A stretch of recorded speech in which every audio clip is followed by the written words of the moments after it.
她现在是我的女人。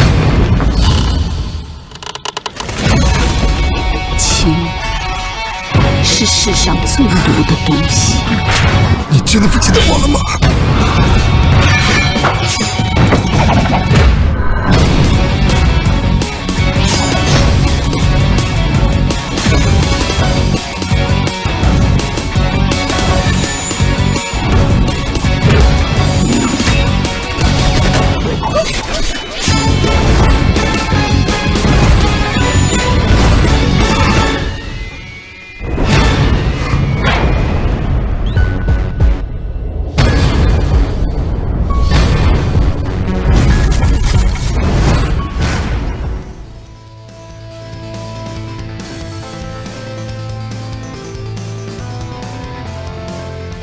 ？Hey there, ladies and gentlemen.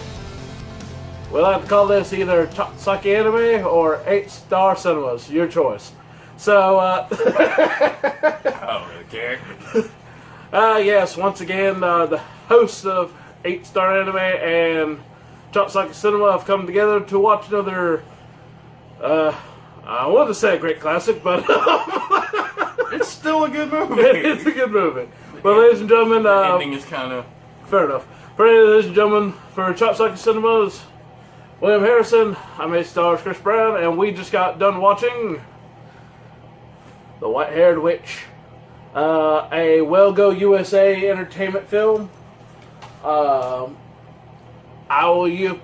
be honest, this film was actually about really good. really good. It actually was really good. It's actually playing in the background over to our right. I just muted the sound, so I'll probably end up randomly glancing over, and so will Titan, and so will probably Chris. Most likely, because there are parts of the movie that were actually outstanding.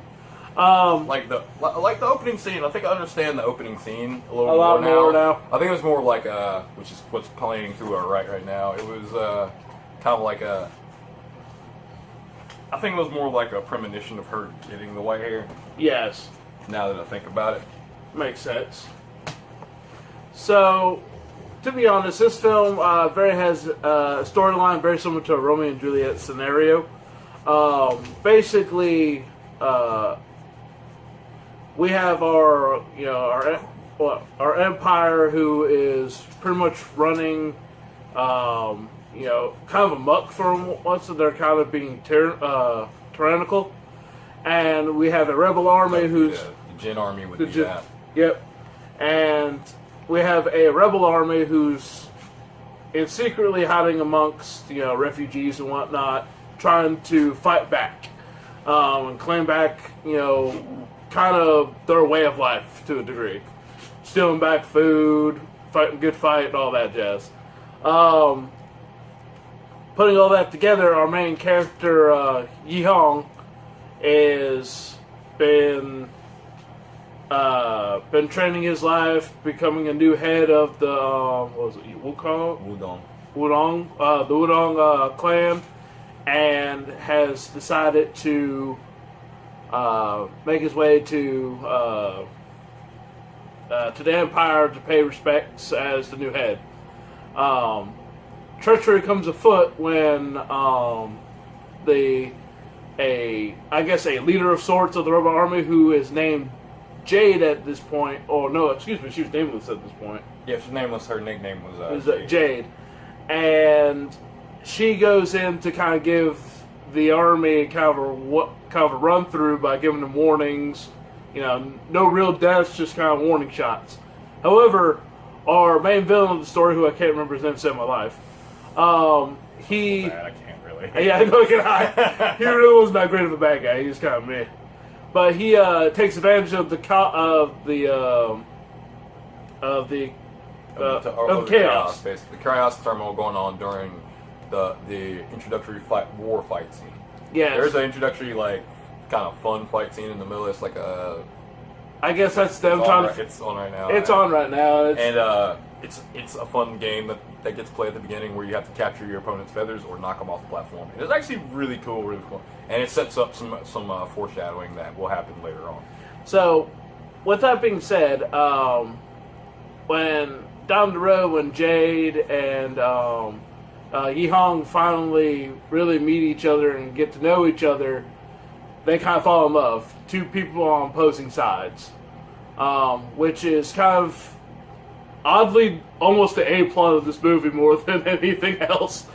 And however, with the ensuing betrayal of people within the Empire itself, people get blamed, and what could be friends and lovers soon look like enemies. As Yi-Hong and Jade have to actually fight each other. But of course, love prevails. Quite literally. Yeah, exactly. And they ended up coming back together until we get to our final fight, where once again Romeo and Juliet scenario comes into play. It really comes into play. Comes into play really hard. So that ending was... Yeah, we'll get to that in a minute. So everything up to that point, pure this gold, and then just drops. So, ladies and gentlemen, let's give you an idea of the kind of idea of the way this movie works. You have yes, Titan. So we have come here, buddy, just for a little. Yeah. So what we got is straight scenario of great action. Good plot. Very well done. Very well done. Effects, too. The effects are really nice. Obviously, CG is very heavy in this movie, but it doesn't actually take away from the movie itself. The thing with the two koi, Koi. were they betas or kois? There was betas, not actual koi. Yeah. And The thing with the two betas in the beginning where they swirl and become the yin the yin yang. That was actually really cool and really well done. The thing about this film is the idea is that the whole movie is based on the idea of, love and hate, kind of have its place. Each one has its a version of poison, if you want to put it that way. And this movie proves it. This was like the saying that Jade keeps mentioning that her master said to her, love is the greatest poison.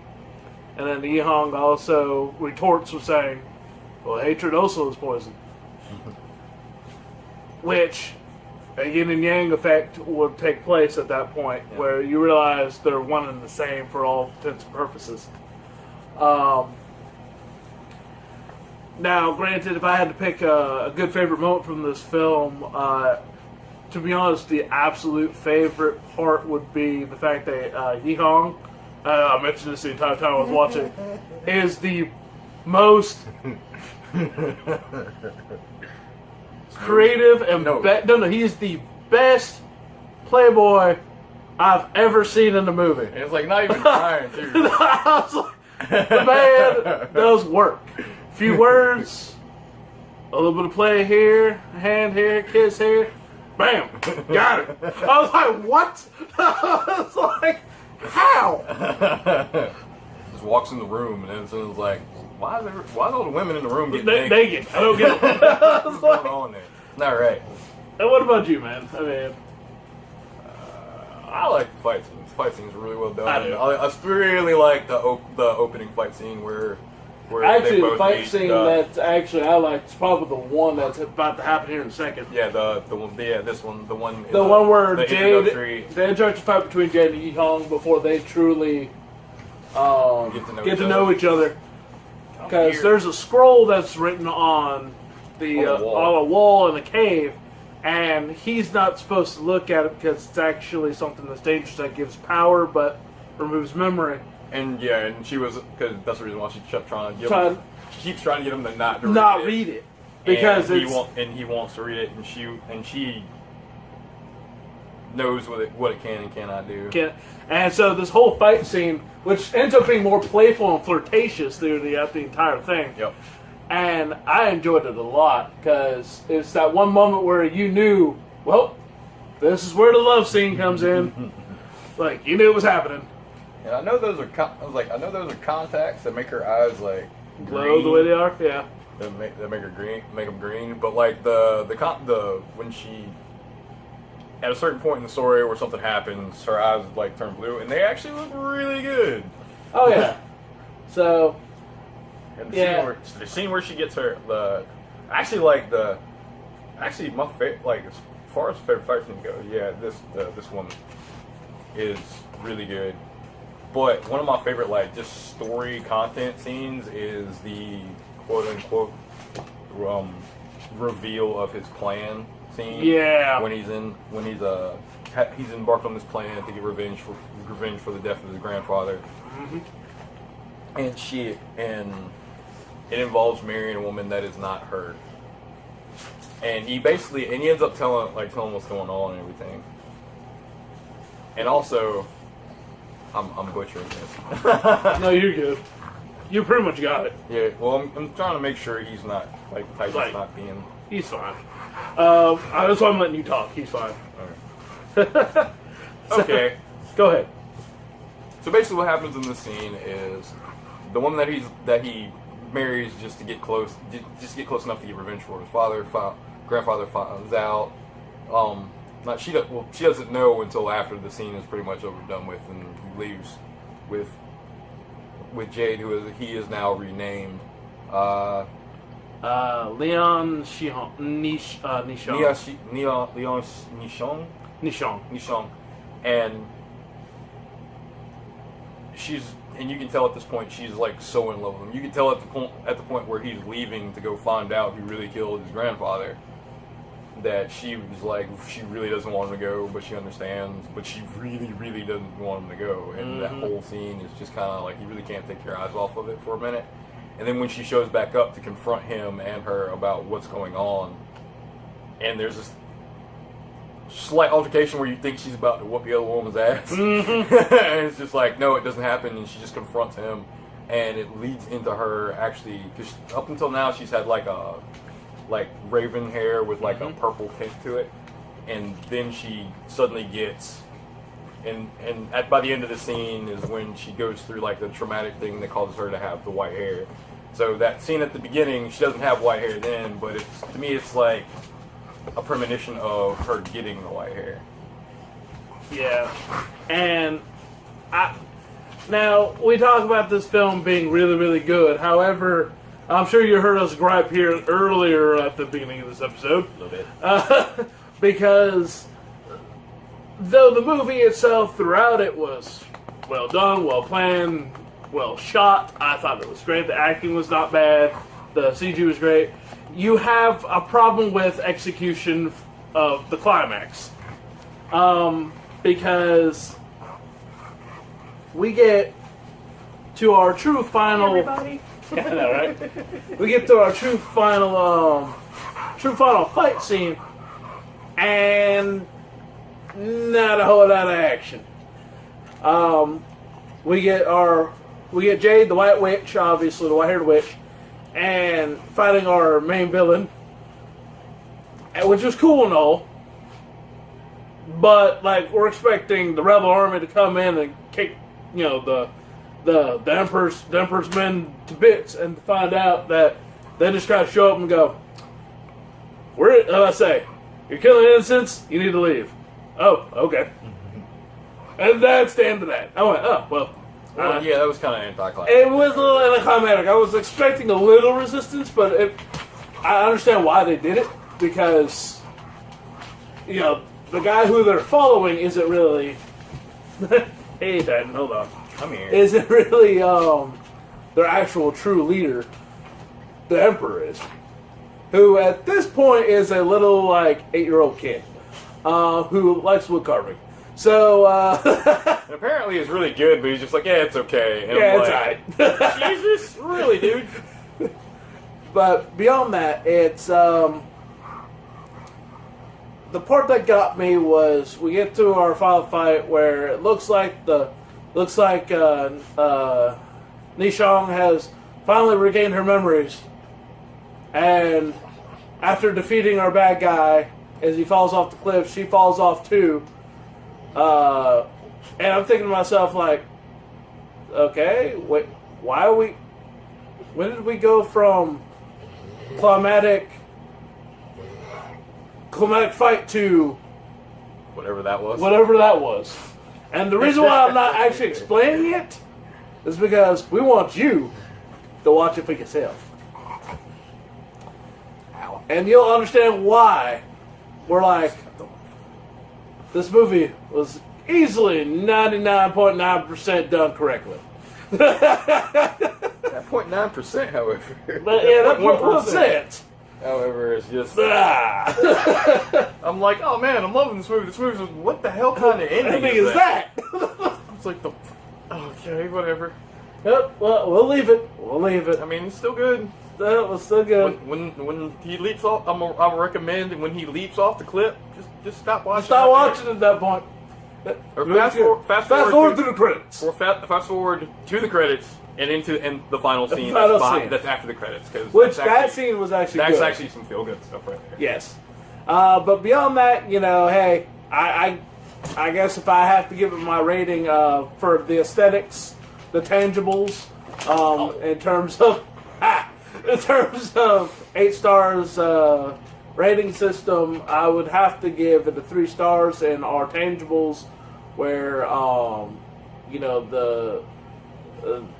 the music does what it does, but it's not overpowering. The CG fits really well. It really does fit. The CG is blatantly obvious to the point where you're not really caring about it. It's just there, and it does. And there are certain scenes where it does kind of take away because it's too obvious.